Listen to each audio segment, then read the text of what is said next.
Japan کا ایک عظیم commander بہت عرصہ پہلے اپنی تھوڑی سی فوج کے ساتھ اپنے سے 10 گنا بڑی فوج کے مقابلے کے لیے جا رہا تھا۔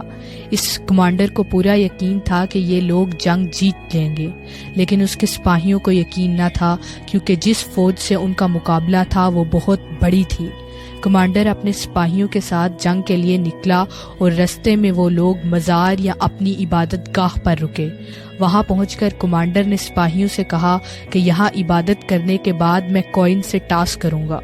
اگر سکے پہ ہیڈ آیا تو ہم جنگ جیتیں گے، اگر ٹیل آیا تو ہم جنگ ہار جائیں گے۔ عبادت کے بعد کمانڈر نے ٹاس کیا تو ہیڈ آیا۔ اس سے سپاہیوں کے حوصلے بہت زیادہ بڑھ گئے اور وہ سب جوش و خروش سے لڑے اور آخرکار جنگ جیت گئے۔ ایک سپاہی نے کمانڈر سے کہا کہ یہ تقدیر کا فیصلہ تھا اور تقدیر کا فیصلہ کوئی نہیں بدل سکتا۔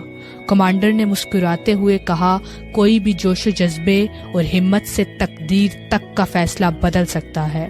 پھر اس نے وہ سکہ تمام سپاہیوں کو دکھایا کہ جس کی دونوں سائڈ پہ ہیڈ تھا۔ It is not in the stars to hold our destiny, it in our hand.